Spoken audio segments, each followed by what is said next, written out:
నెల్లూరులో నూతన మస్జిద్ సాని మష్కురియా ప్రారంభోత్సవ ఆహ్వానం. జనవరి 26 తేదీ సోమవారం ఉదయం 9:30 వెంకటేశ్వరపురం, భగత్సింగ్ కాలనీల్లో ప్రారంభం అవును. ముఖ్య అతిథులుగా గౌరవనీయులైన ఆంధ్రప్రదేశ్ రాష్ట్ర వక్ఫ్ బోర్డ్ చైర్మన్ జనాబ్ హాజీ అబ్దుల్ అజీజ్ గారు. విశిష్ట అతిథులు ఆస్థాన మష్కురియా అనంతసాగరం సజ్జాదె ఆజం హజరత్ సయ్యద్ షా మజిద్ అలీషా ఖాదరి చిష్చి సాహెబ్.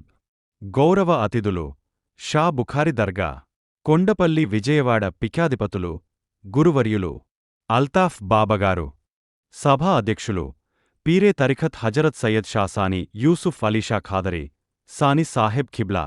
ఉపన్యాసకులు అల్లామ మౌలానా మెహమ్మద్ హబీబుల్లా రజ్వీ గుల్షనే రజా, చీరాల. స్థానిక ఉల్మాయక్రామ్ మౌల్విల ఉపన్యాసాలు జరుగును. ఈ కార్యక్రమం ఉదయం 9 నుండి సాయంత్రం 5 వరకు జరుగుతుంది. మరియు అందరి కొరకు మహనీయుల ప్రత్యేక దువా కార్యక్రమం జరుగుతుంది. కావున వేలాదిగా భక్తులు శిష్యులు పాల్గొని ఈ కార్యక్రమమును జయప్రదం చేయవలసిందిగా కోరుచున్నాము. అందరి కొరకు మధ్యాహ్నము భోజనం ఏర్పాటు చేయడం జరిగినది. ఆహ్వానించువారు నిర్వాహకులు మిన్ జానీబ్ మస్జిద్ మష్కురియా కమిటీ.